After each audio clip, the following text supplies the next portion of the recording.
pledge allegiance to the flag of the United States of America and to the republic for which it stands, one nation, under God, indivisible, with liberty and justice for all.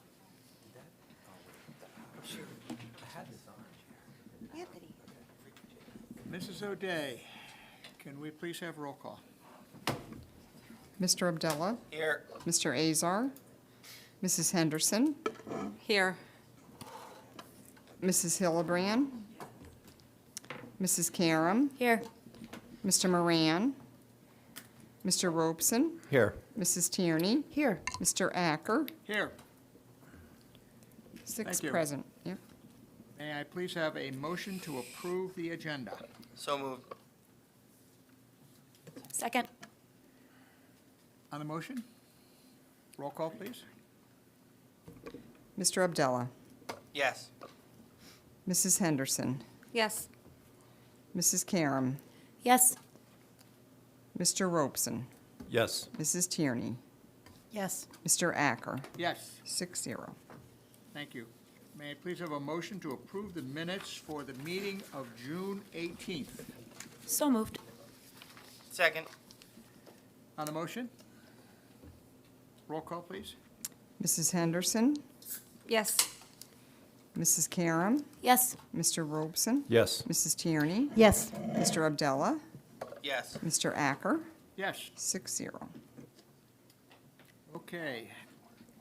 Are there any board reports for the evening? Mrs. Henderson? Okay, Curriculum Committee met last Wednesday. We discussed one final time the social studies curriculum that we have on the agenda to approve for tonight. Everything has been finalized except for how the lessons for K4 will be implemented.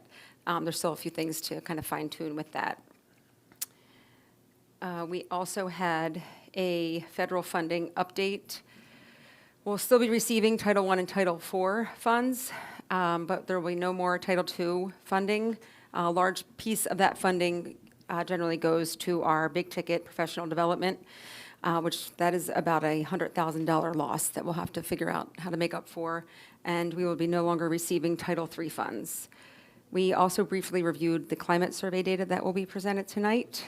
We had some overall, the feedback looks better in terms of a sense of belonging that students feel while they're in our school. We had about 37.6% of the caregivers complete the surveys, which is about the same as last year, and 64% of middle and high schoolers completed it. So one thing we want to look at is how can we get a higher completion rate among our students to have a stronger hold on what our students are, thinking and feeling.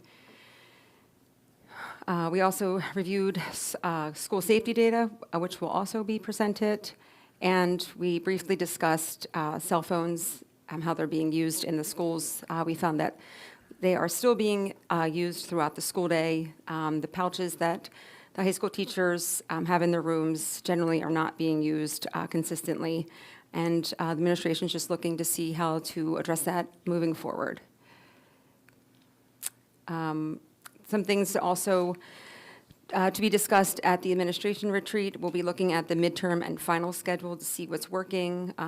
Does a different layout look, will better meet the needs of our students? Potentially discussing the need for a brain break for 7th and 8th grade students. 5th and 6th graders go outside for recess just to get some fresh air. So we're looking to see if we can do something comparable for the 7th and 8th graders at the middle school. They're also going to be discussing the potential of doing another book study for staff and teachers that we did a few years ago. We also briefly discussed the new teacher induction, which will include monthly meetings, a book study in year 1 and year 2, and looking at doing some training for mentor teachers. So that's it. Like I said, we're going to be approving the social studies curriculum tonight, so I just wanted to give Mr. Calder and his team a shout out again. They did a fantastic job. Up until now, we've never had a social studies curriculum for K4. So I think they did a phenomenal job, especially with that piece. Not only does it meet state standards, but it's also engaging, fun, age appropriate. So I really kind of give them a shout out. They did a phenomenal job. So thank you. Great. Mrs. Tierney? One question. Title IV, what is that? Just a point of clarification there. The funds that Ms. Henderson mentioned are being withheld by the current administration. They were allocated by Congress, and there's currently 25 lawsuits by 25 different states. Pennsylvania is one of them. So we'll wait and see what happens.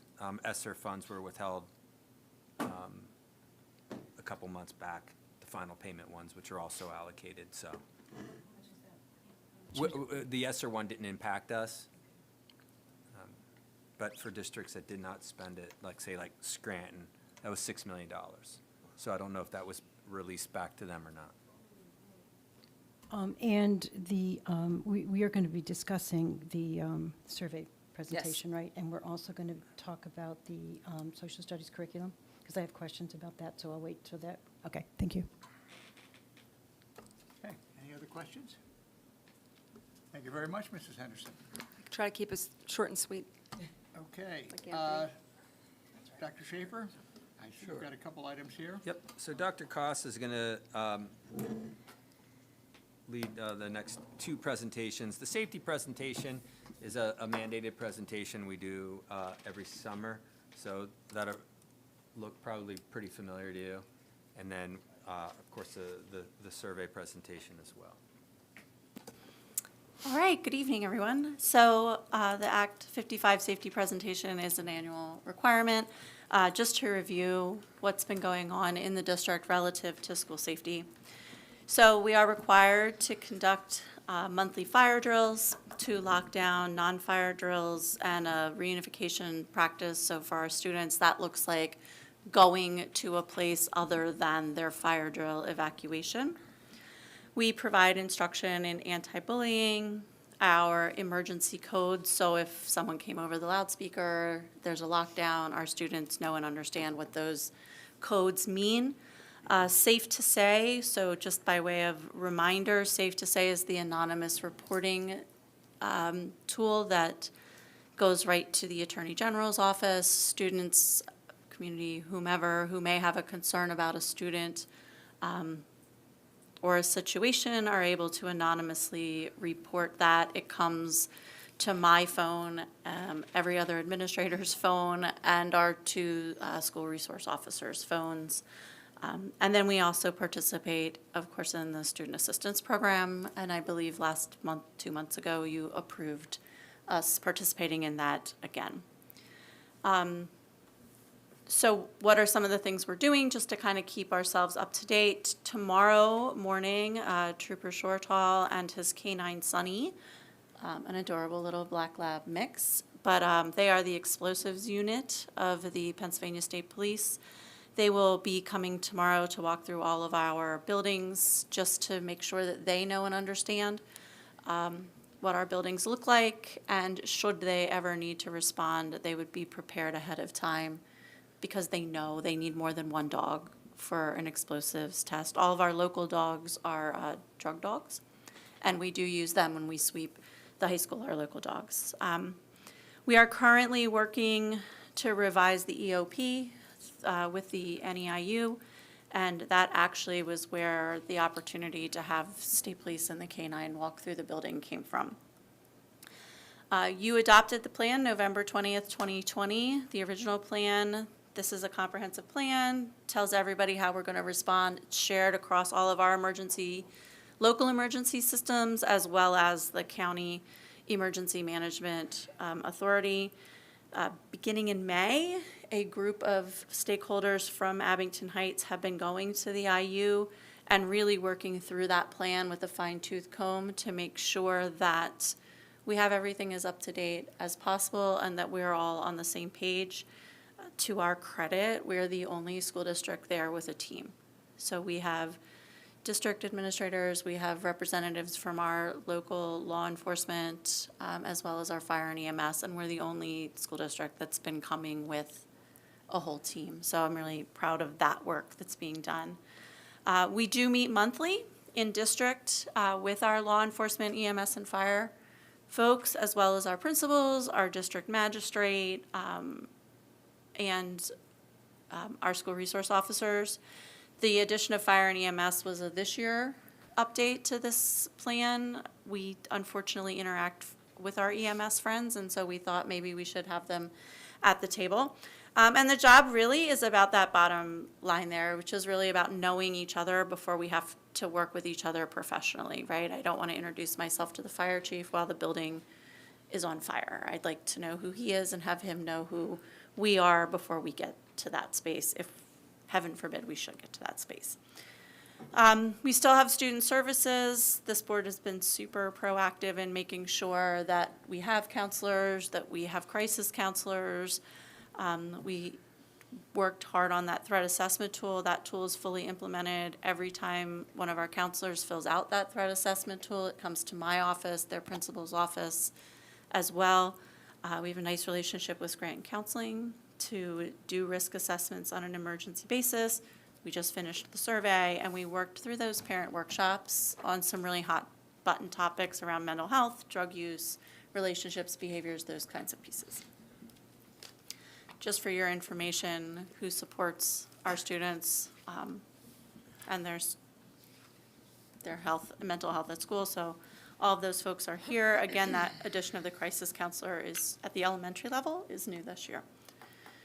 I don't think that any of this information is new. We've been really proactive about making sure that our doors have swipe systems, that their things are numbered and labeled.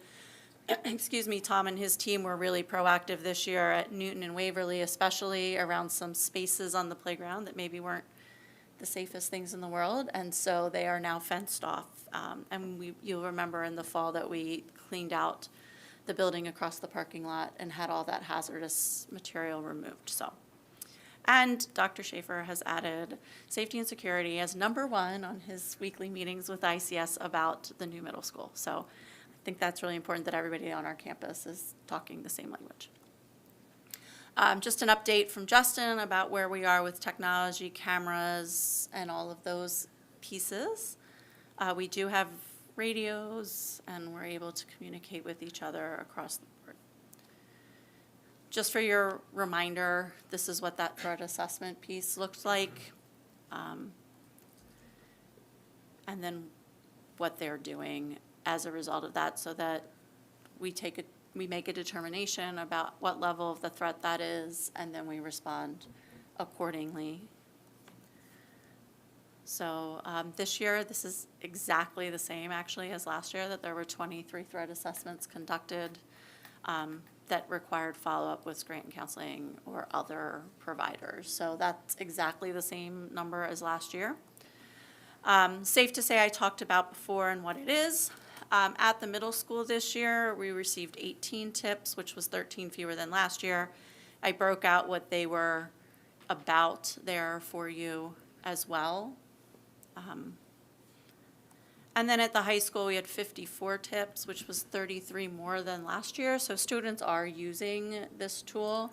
And again, I broke out what they're for. Some of them cross-pollinate buildings. So sometimes we get something from the high school and discover that really it's a kid from the middle school, or vice versa. So the principals are great about working through those tips together if they need to.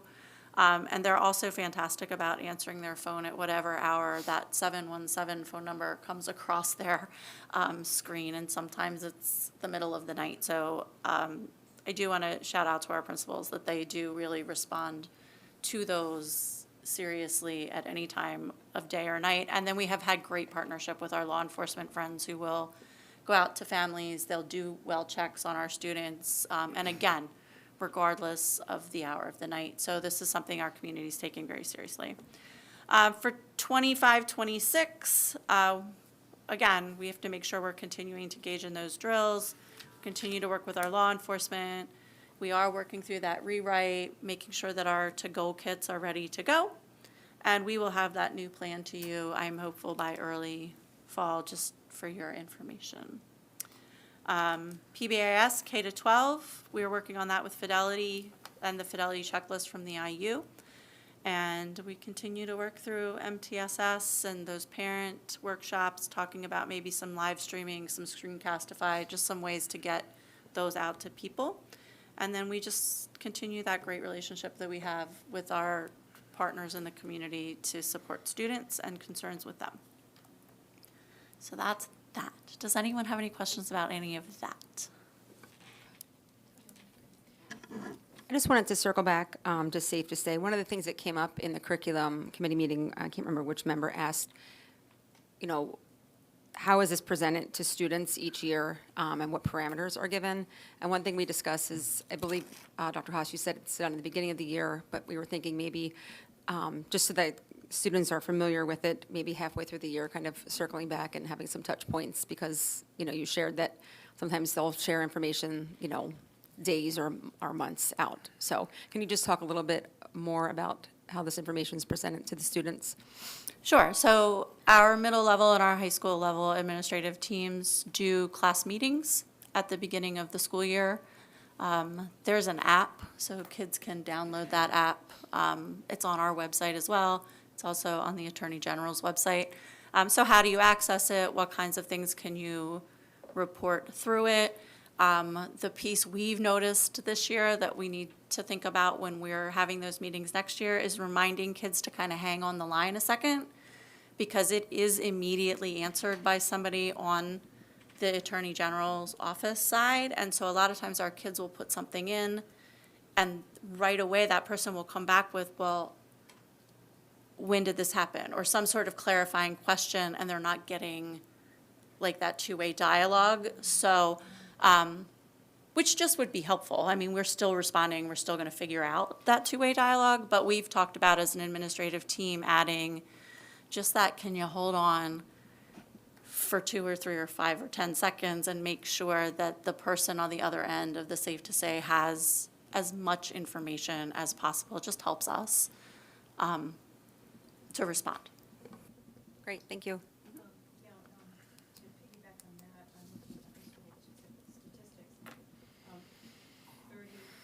More than last year. And I'm scrolling down and I'm looking at the one with suicide, 4. Is that a higher number, or is that? It's about the same.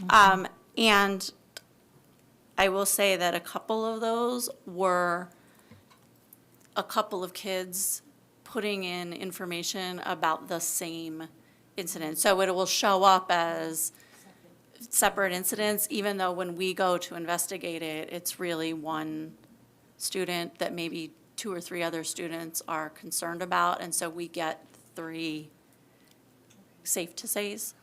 I'm also seeing sexual assault, rape, 2. So the other thing that's a note on there is that the categories are chosen by the person making the referral, not what the disposition may or may not be. So they categorize, this isn't a law enforcement category, so I would extend some caution there in how, we provide it as it is. Okay. So, And one other question, you said that this was the first year for elementary crisis We counseling? specifically hired that crisis counselor right after you hired me, I Yeah, think, I mean, actually last year. Wonderful, proactive. Fantastic. Unfortunately, we need it. How successful was it this year? Was it beneficial for the elementary level? I believe, and we have elementary folks here, but, and they'll jump up and tell me if I'm wrong. But the person that we hired brought a lot of really unique skills to the table. She's a music therapist. She brought some really different skills to the table that I think positively impacted students. That age level, thank you.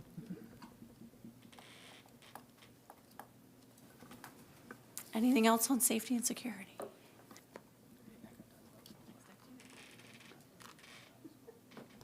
All right, so next activity.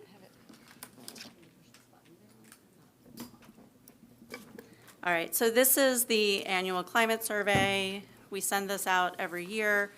I do want to take a minute to thank the members of our school community that took time to respond to the survey. It does help us to kind of see what people are feeling, seeing how they're experiencing our schools, and to understand our strengths, and then to understand maybe some growth areas as well. So as Gretchen mentioned, our student responses are about the same as last year. Our parent responses are about the same as last year.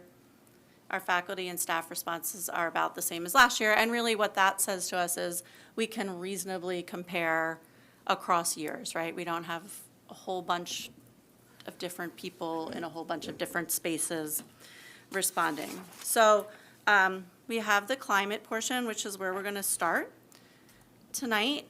Throughout this, you're going to notice, and I'm sorry, there are some green areas highlighted. Those were areas that the administrative team, after reviewing this data last year, decided we were going to focus on. And so I just wanted to bring those to your attention just as data points that are important. This is the high school, and I think what you're seeing here is a really positive trend with nearly 8 in 10 of our parents and 7 in 10 of our students feeling like they belong in school. That teacher number of 7 in 10 teachers is almost exactly the same as it has been in previous years at the high school. At the middle school, again, we're sort of seeing similar numbers to years prior with 7 in 10 members. I hated to cut a person in half, so I didn't want to do that. But 7 in 10 members of each of our stakeholder groups feeling like they belong in our schools.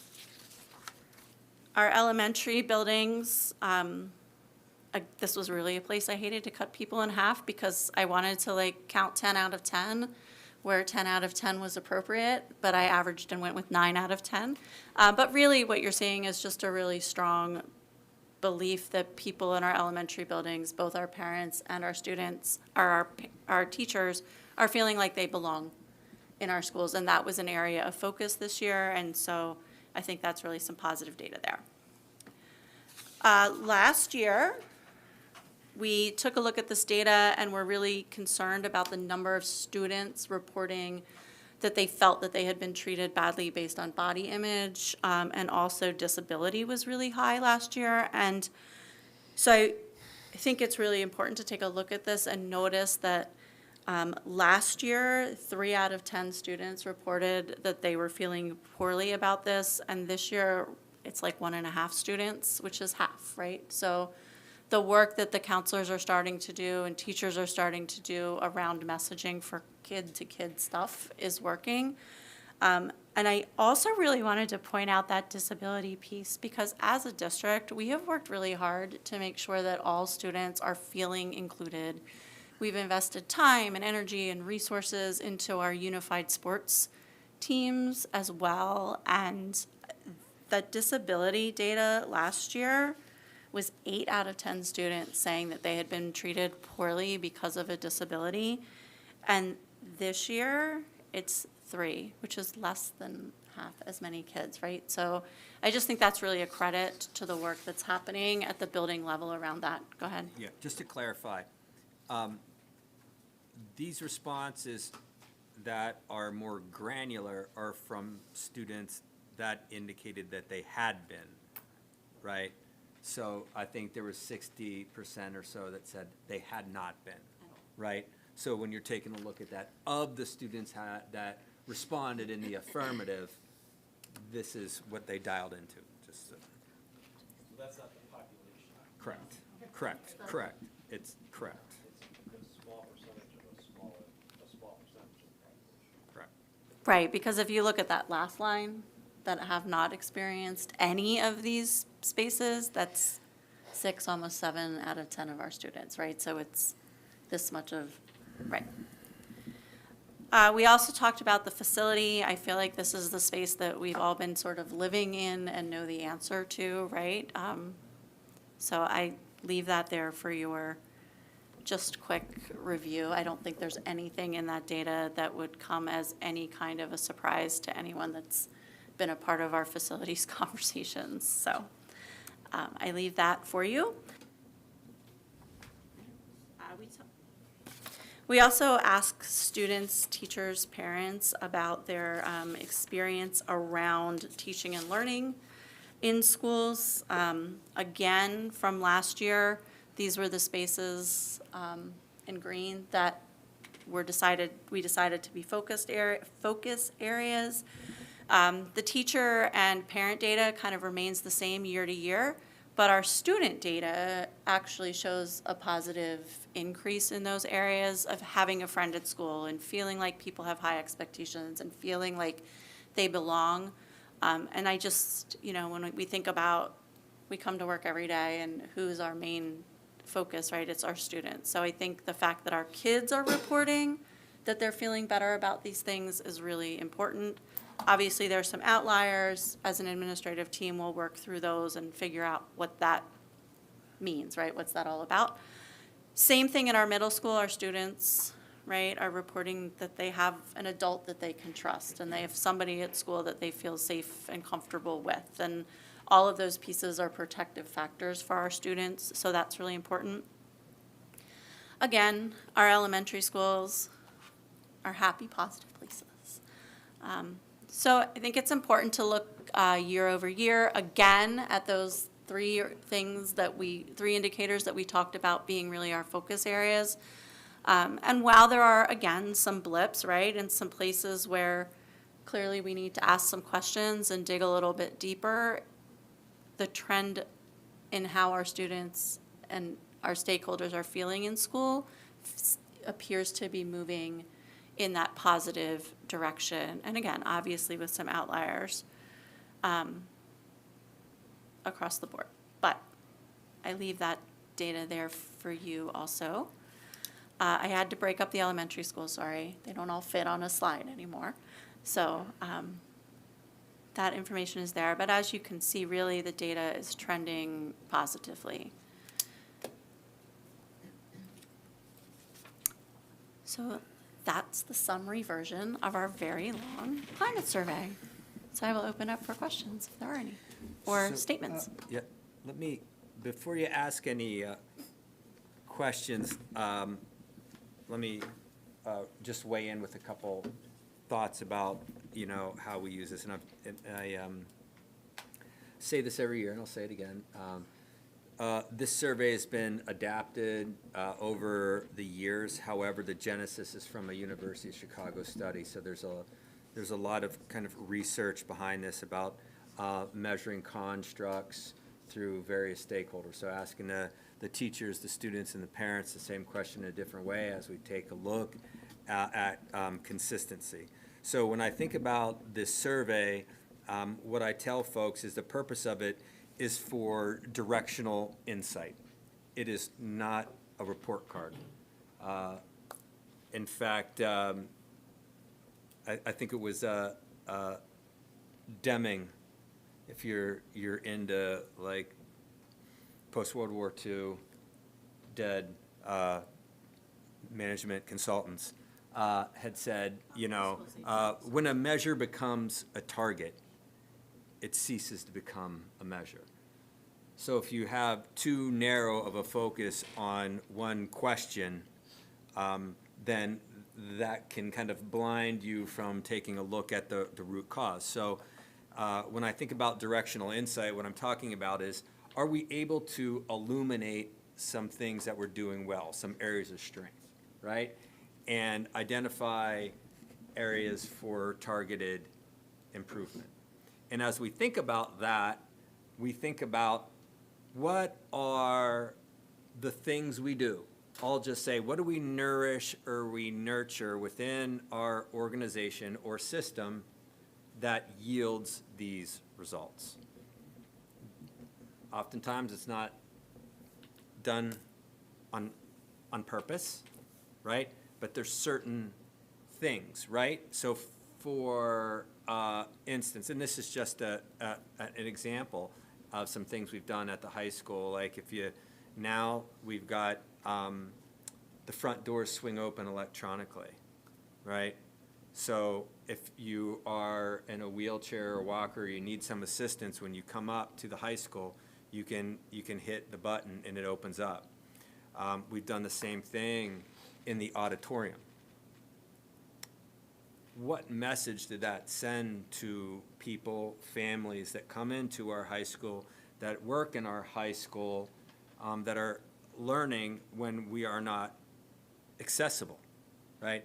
And I'd love to tell you that we have 100% accessibility, but we're not close to that. But we keep on working on that. So that's kind of how I look at it, because sometimes you can take a look at a number that appears to be low and you can like focus in on it and you can do something that may change the number in the future but never doesn't change the root cause. And sometimes that focus needs to be on growth. So for instance, one of these questions, which I love, this is what I talk about where I know kids are being honest. You can take a look. There's one question, and I'm looking at the high school, or any school, where like, hey, I enjoy being in school. It has consistently been low.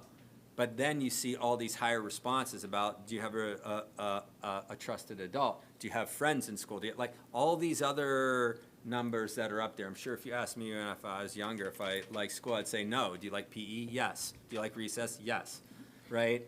But one of the questions that we asked in the high school of the teachers, and it's we asked their students and parents, are students encouraged to work hard? It's a pretty high percentage. And then the teachers one is 62%, right?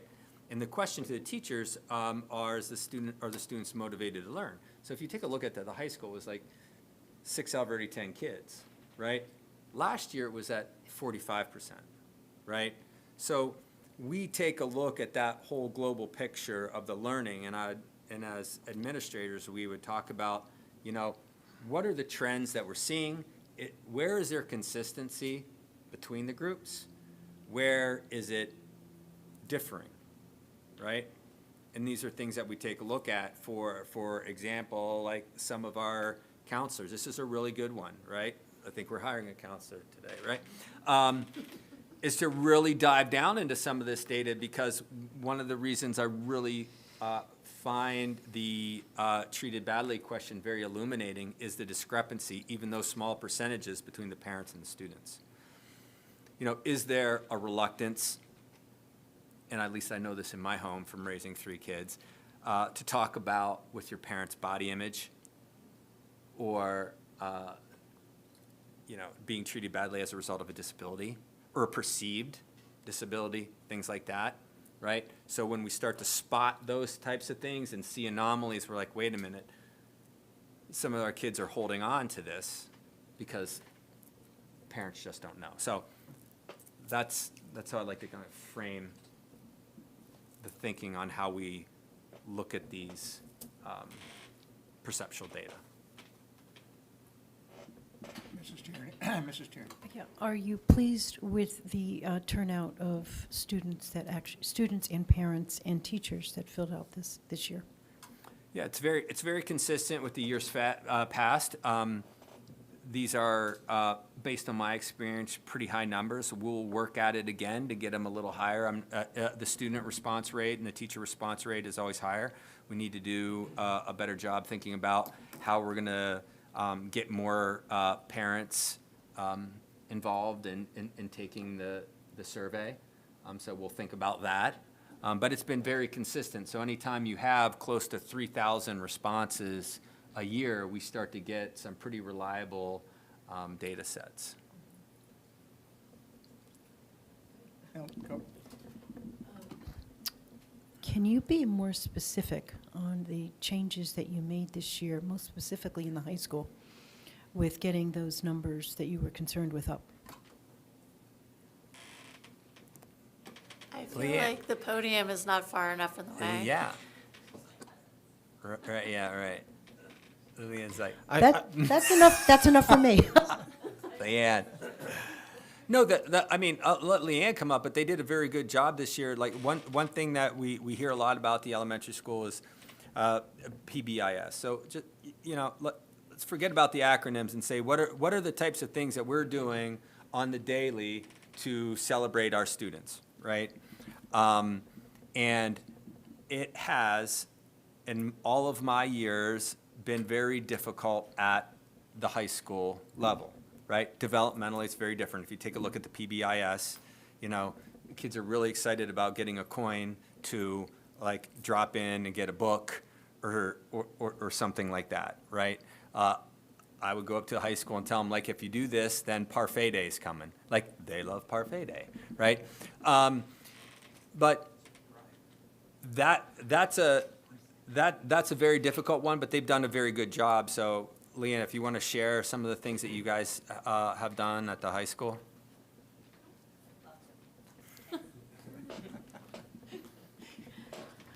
So to follow that up, the PBIS stuff, like if you know teenagers often think a lot of things are corny, so it was really tapping into like the things that would motivate them and make them feel like they belonged.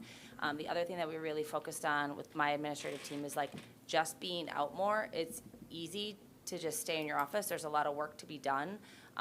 Or just go out to classrooms, do your observations, and then come back to the office to do the work. So I've been on a rolling cart for like 3 years at this point. So, I mean, the kids make fun of me, and I just embrace that because I think that's fun. But, like, we're all out on carts. We'll station ourselves throughout the building. We just making yourself more visible.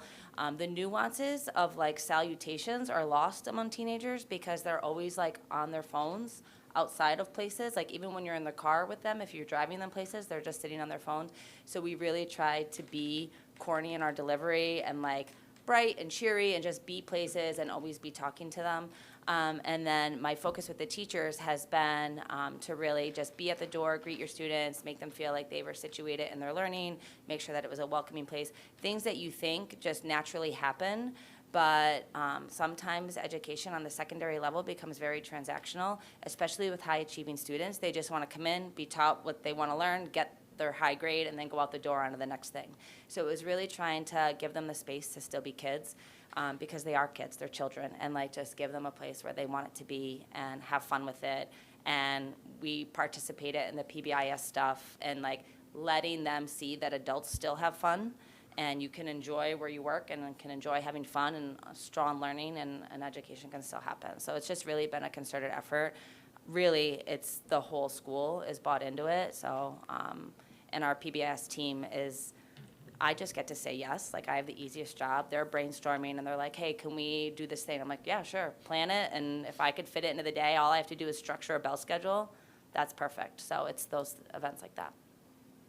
Well, thank you. And I commend you because I know the last couple years, the high school parking area and just the change for especially those students with privileges and that change. So I commend you and your staff for bringing back all of this energy and positive energy during a time when we're in transition with the things that are important to those drivers that want parking and whatnot and everything. So I commend you for your work. Thank you. Yep. I appreciate it. Quick thing on the facilities, and I will just share with you something that a graduate said to me, unprovoked, whatnot, and he was talking about looking at these videos of all the different construction projects. He's like, wow, why is all this stuff starting after I left? This is awesome. Like, this is a 19-year-old that we're talking about. And I'm only sharing that because whether it's paving, right, or a field, or replacing a carpet, or replacing a gym, a cafetorium at South Abington Township, painting something, what message that you are sending implicitly to the kids is like, we care, right? You're making the door larger in the auditorium in the high school. You get new curtains here. You get a different sound system here. They may feel minor, but that's a message to the students. Like, yeah, no, look, we care about you. We want to make this a cozier home for you. So I do want to say that to the board, that is not lost. So oftentimes we hear it from adults, but the students are noticing that. Other questions? Yep, just a comment. I mean, first of all, thank you for presenting this. I think it's really important. You know, I have a bias toward, I really believe that the environment has a direct impact on academic performance, and it's not really understood and it's underestimated, I think. With that said, these are descriptive statistics. They don't tell you really anything about why something happened or what's correlated. I think we should perhaps dive into that because that would be really useful So, for example, if our environmental scores went up a certain amount, as they did, let's see what the academic scores and see if there's any correlation. A good exercise for maybe AI. But it will tell you if there's a correlation or not, because what'll happen is we're doing all these good things. And by the way, I believe in PBIS. You know that. I've said that many, many times. But do I know that it really helps a tick up in the environmental survey? No, you don't, unless you do the analysis behind it. I think this is a great start. There's just some opportunity to take it to the next level, and it's not that hard to do. I'm not saying prove that PBIS increased. That's hard to do, and we probably don't have the resources to do it, and the bandwidth. And I'm not suggesting that. Just some, like a level deeper to see if there's any correlations. That's all. What I'll say finally on this one is, to your point, Phil, and what others have raised, not only this year but in past years, but when we meet with an administrative team, this is what I will say to them. So our 5 administrators back there get a little foreshadowing here. Every system is designed perfectly to get the results it gets. And I will say to our administrators, we'll take a look at the academic data, we'll take a look at the survey data, we'll take a look at athletics, extracurriculars, you name it. So what types of systems or structures or values do we have that are supporting this, good or bad? So as I see Dr. Tioni as the push back there, I'll give you an example. And it's not just Abington Heights High School. It's probably since the 1920s, and I won't go into the history of the American high school and how that happened. But we do a very good job of tracking, and that's probably like an 80s term, to the point that sometimes the terminology becomes a proper noun and a self-fulfilling prophecy, like level 2, right? And are some of the things that you're doing, maybe that inadvertently or on purpose, is that like lowering a level based on what your expectations are? But that's an example of a system. Scheduling, how we set up our schools, that is without a doubt a system. So these are the types of things that our administrators are going to have to look really hard at to say, like, okay, what are some of the things that we're doing here that are supporting these results? And then we're going to have to change. And the change and the push to the administrators is you can't do everything all at one time, but to find those leverage points. Like, what are some key things that we could do to move, right? To kind of change what's happening, right? And those are the tough questions that we'll have to examine as a team and then as a district.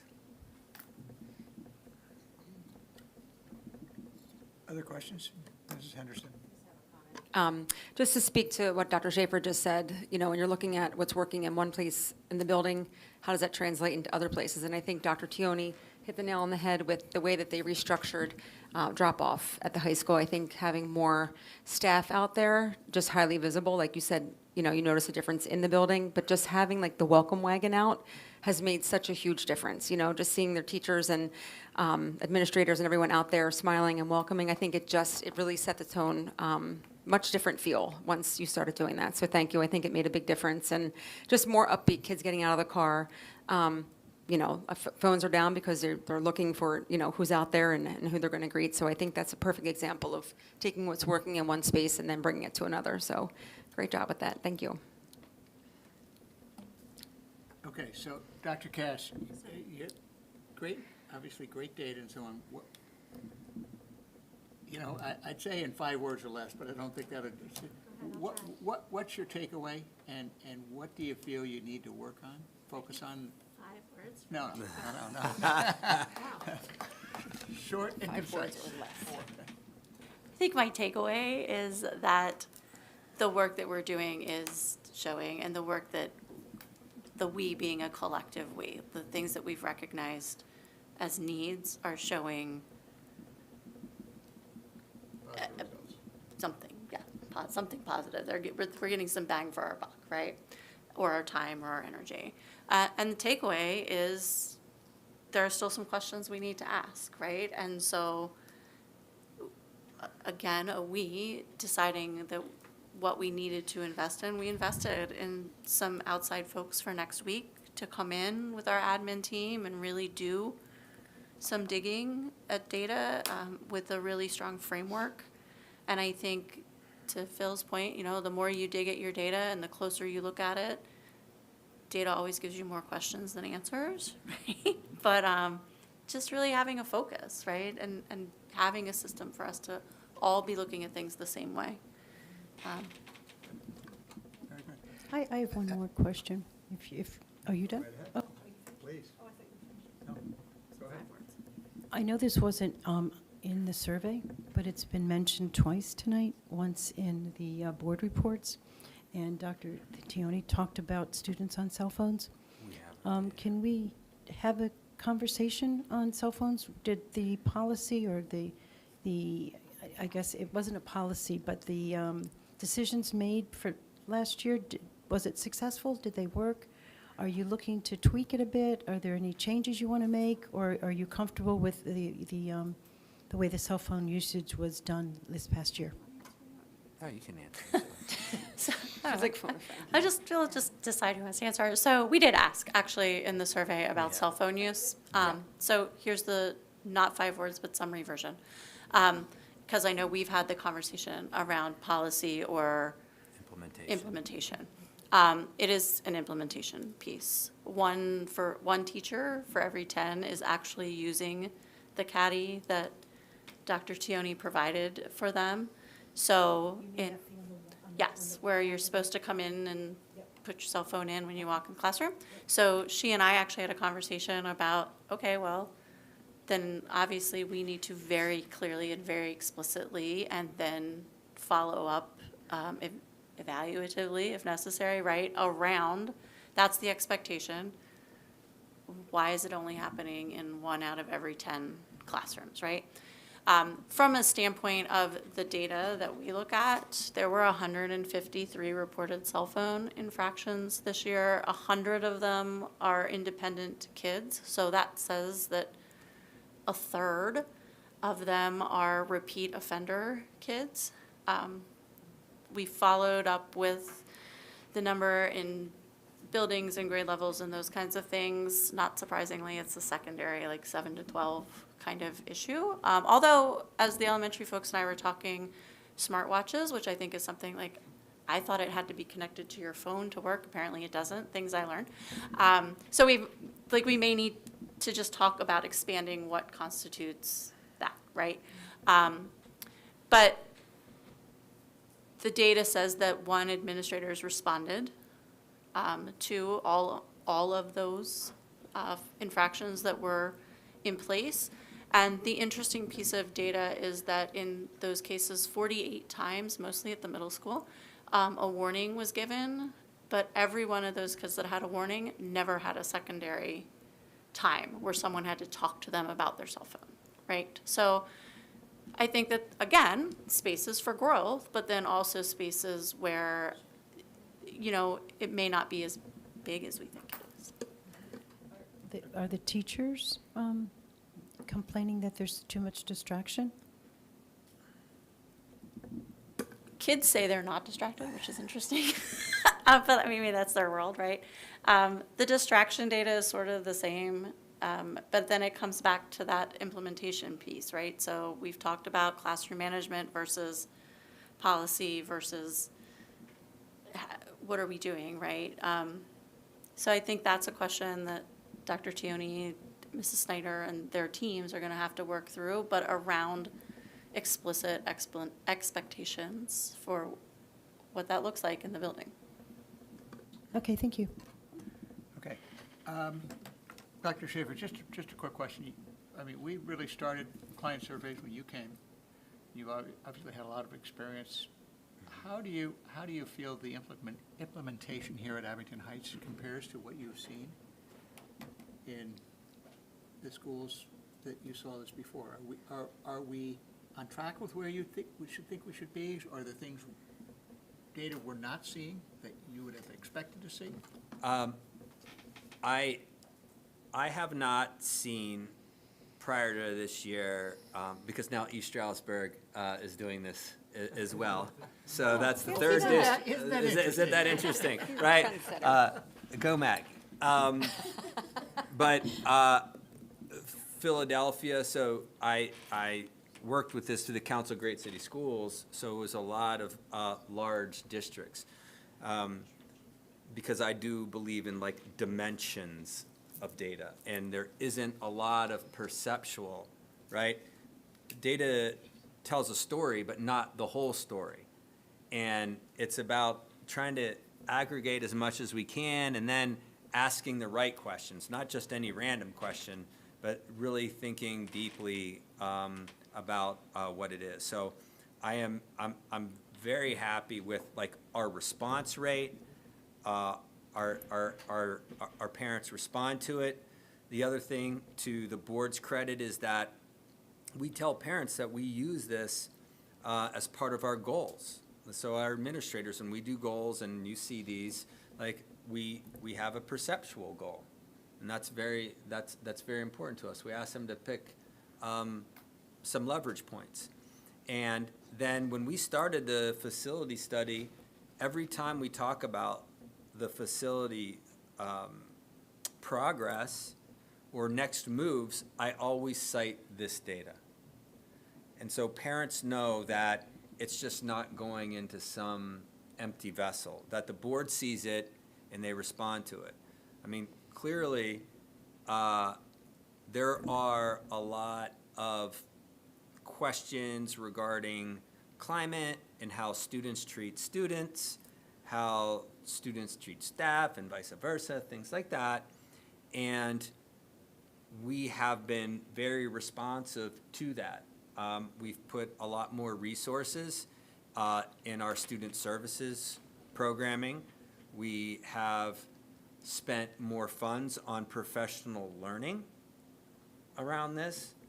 And that does take some time. And so I'm really appreciative of this, and it's there's never an end point to this. We could pick any point on here, but I am always. I mean, there's a million questions in here, and there's some you gravitate towards. And the one of them that I do like to see a lot of, and I usually look at in the first 10 or so, is the expectations question, because expectations matter. So if students believe that the teachers have high expectations and the parents believe that the students have high expectations, and that's big, because in many districts they just don't have that. Well, it's certainly been a great effort, and I think, thank you very much for getting this going. I think it's been very helpful.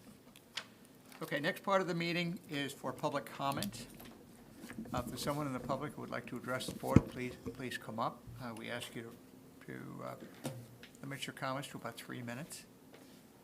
Any Speak now, takers? forever hold your peace. Yep. All right. Okay, All right. we're going to move on then. Our next action Is me. discussion items. First is the treasurer's report, treasurers and bills. So, All right. Okay. Mrs. Karam. We began the month with a cash balance of $20,272,684.77. We took in $2,206,231.89 in monthly revenues. Our net disbursements were $7,661,287.32 for a cash balance available of $14,817,629.34. Thank you. Yep. We have a motion to approve the treasurer's report. So moved. Second. Okay, any questions? I have just a question Mrs. on the budget analysis. I'm noticing that we budgeted $5,200,000 for our wage tax. And to date, as of June 30th, we've only received 4.4 million. I'm wondering, have we made an adjustment in our budgeting for our next year? I mean, that's a loss of over $1 million in our wage tax.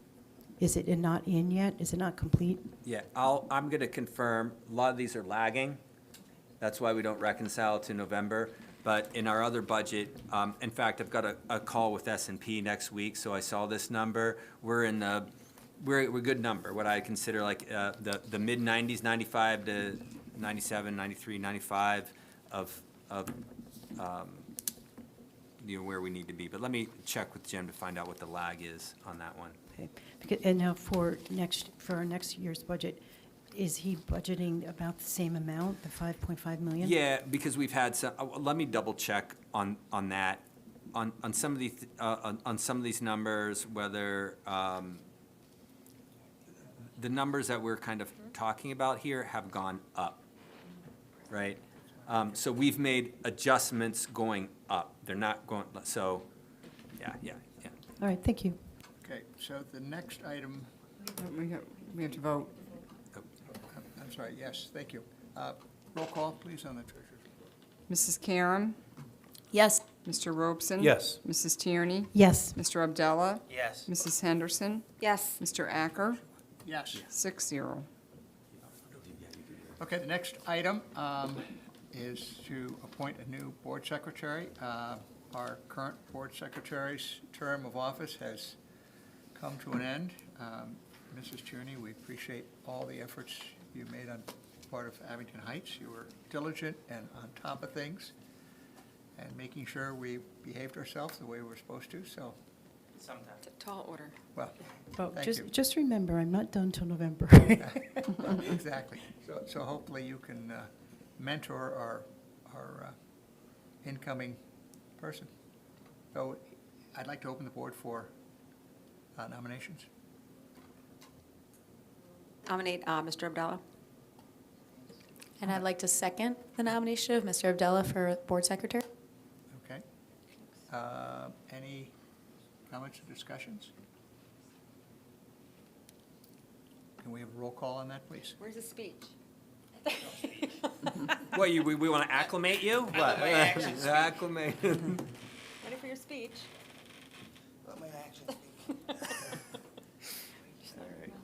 Let's go with a roll call. Yeah. Chet. Right. Mr. Robeson, Yes. Mrs. Tierney, Yes. Mr. Abdallah, Yes.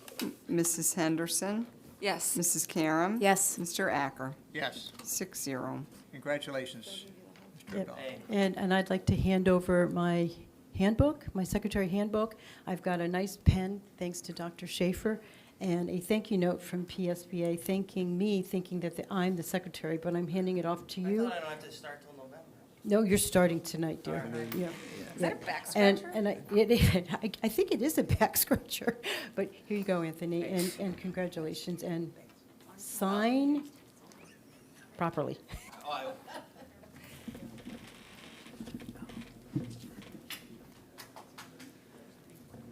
Okay. Okay, Dr. Schaefer, the Yep. floor is yours. And just so you know, this is, Phil, like, on the next one, you'll have on the appointments as certified where they're going to be placed on there. That was a comment that I received, so that I went through HR and Michelle. So from after this point forward, when you see the personnel report under appointments, it's going to actually tell you where that person was placed, okay? So, Mr. Acker, at this point, would the board consider a motion to approve the personnel report as presented? So moved. Second. On the motion, roll call, please. Mrs. Tierney, Yes. Mr. Abdallah, Yes. Mrs. Henderson, Yes. Mrs. Karam. Yes. Mr. Robeson. Yes. Mr. Acker, Yes. 6-0. Congratulations, Shelby. I believe she's the only one here. Yeah, there you go. All right. Mr. Acker, ask the board consider a motion to approve the July volunteer list. So moved. Second. On the motion? Roll call, please. Mr. Abdullah, Yes. Mrs. Henderson, Yes. Mrs. Karam, Yes. Mr. Robeson. Yes. Mrs. Tierney. Yes. Mr. Acker. Yes. 6-0. Mr. Acker, ask the board consider a motion to approve the July 2024 tuition reimbursement report. So moved. Second. On the motion? Yeah, I have a comment.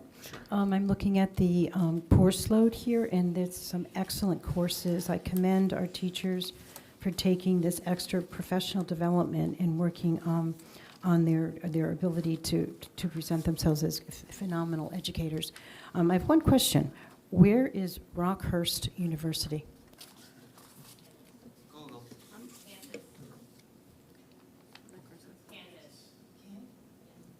Thank you. Okay, roll call, please.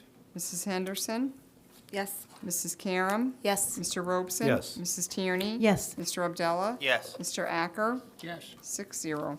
Mr. Acker, ask the board consider a motion to approve the letter of agreement with the NEIU for the 25-26 Student Assistance Program. So moved. Second. On the motion?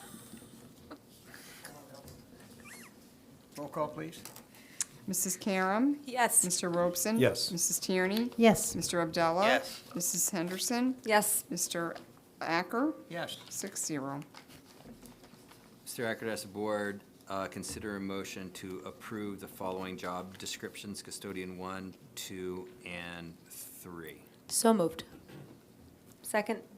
On the motion? A couple questions. Sure. No, please, Mrs. Tierney. Thank you for getting these job descriptions out. I think they're phenomenal. How many custodians do we currently have that are not on that are Abingtonites custodians? Very, very few, and I'm going to probably less than, let me get the exact number, but I want to say probably between 5 and 10. It's a lower number. But when this is listed as custodian, and also these are like counterintuitive. So custodian 3 is like the basic cleaning and things like that. I believe the board started the process of subcontracting out, so we have a very few there. We have more that would be in what we call the custodian 2 and 1. Custodian 2 includes like the fields work, right? So what we wanted to do is to differentiate, because there had been some people that had been here but weren't but were doing more things, so we wanted to make sure we did that. And then when you get to custodian 1, that's when we start to get into the HVAC. So we just hired somebody for HVAC and things like that. So in the support agreement, when we have this, we wanted to figure out a way, or like, we needed to differentiate it better. And then we wanted to clarify the difference between 2 and 3, because we had some people doing field work and doing more than, the custodian level 3. So, yeah. So it's mostly on what you probably mean the maintenance side and things like that. Okay. Thank you.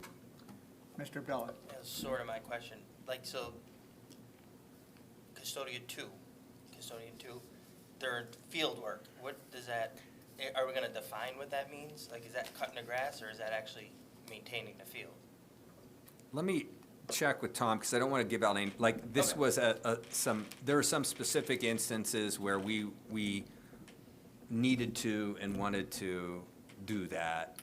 And when we With hire that. them, are we going to label, like, you're getting hired as a custodian 2? Yeah, exactly. So that's why in the 1, when we interview, you better have some mechanical, HVAC, electrical experience. We need that. Versus 3, most of our, look, we're not paying 3 on our, because we subcontract that out. But the few that we have that are still here, that have just that, we're not asking them to go out and do the fields work or do mechanical things that we know that they're not classified to do. Is the subcontracting working? It's mixed reviews. I think that, what we find, regardless of whether it is, and I'm talking about the cleaning services here, right?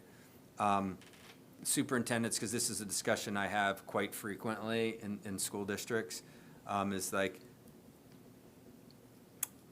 there's not a whole lot of difference in outcomes, and there's a whole lot of turnover. And, you know, some folks would speculate that you can get more money doing something else that may be perceived as perhaps like less strenuous or less bit.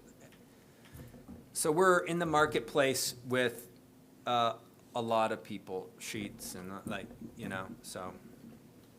Okay, thank you. Okay. Other questions?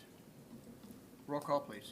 Mr. Robeson? Yes. Mrs. Tierney? Yes. Mr. Abdallah? Yes. Mrs. Henderson? Yes. Mrs. Karam? Yes. Mr. Acker? Yes. 6-0. Mr. Acker, ask the board consider a motion to approve the social studies curriculum updates and associated text as written below. So moved. Second. On the motion? Yeah, I had one question. The modern civics, is that the 8th grade? Is that under the 8th grade program? Modern civics, CWS, American So- history? No. So civics as a course was moved to 11th grade. The 8th grade curriculum rewrite makes that an ancient, I feel like I'm buzzing, an ancient history course in 8th grade. It was decided to move civics, I don't know why I'm buzzing, so I'll just talk loud.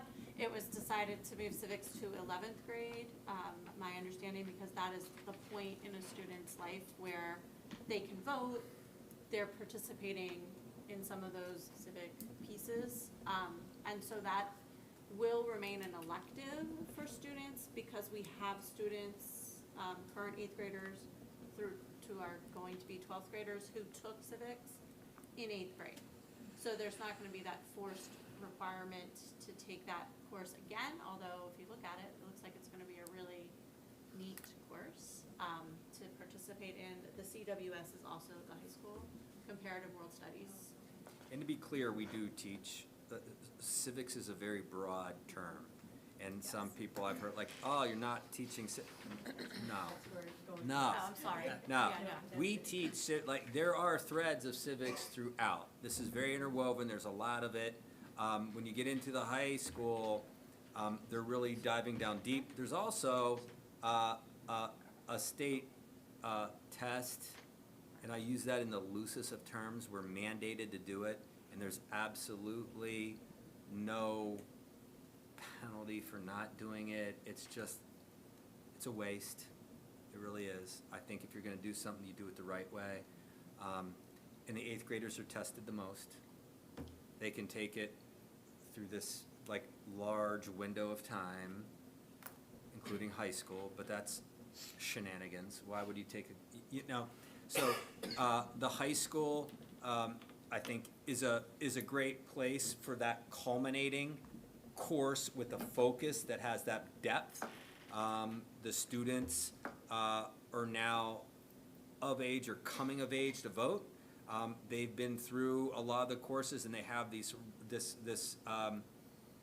sense of the world that they've gained as they've become more independent and more critical thinkers. And it's a really good place and space for that. But I want to be clear.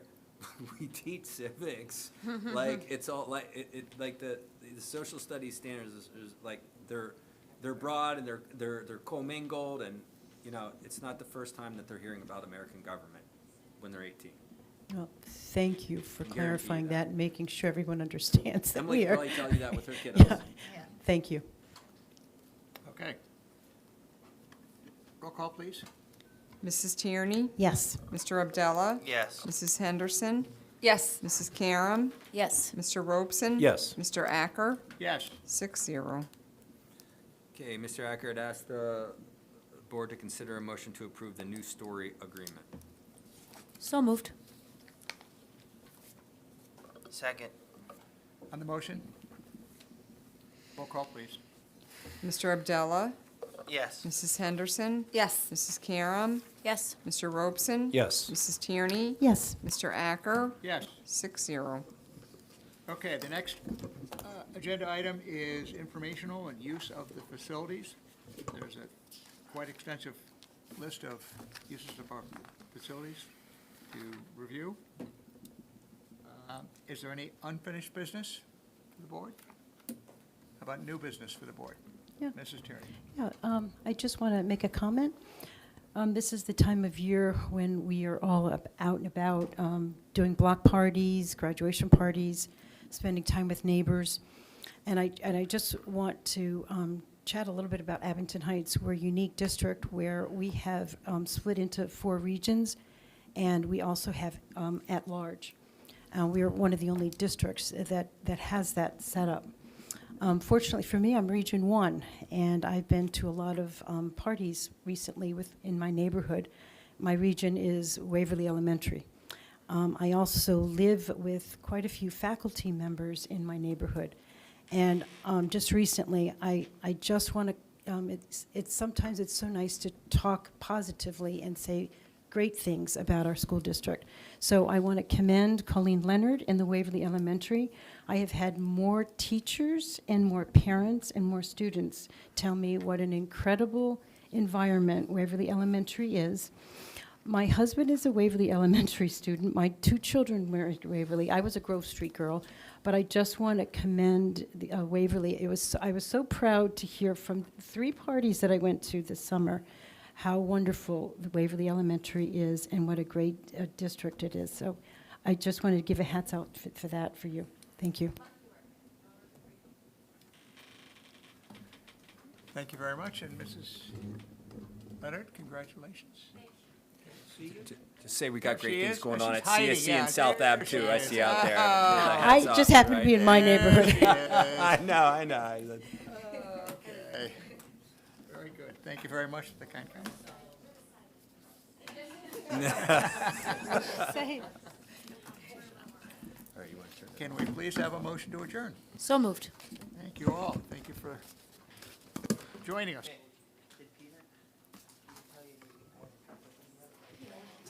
My mic was making your spot.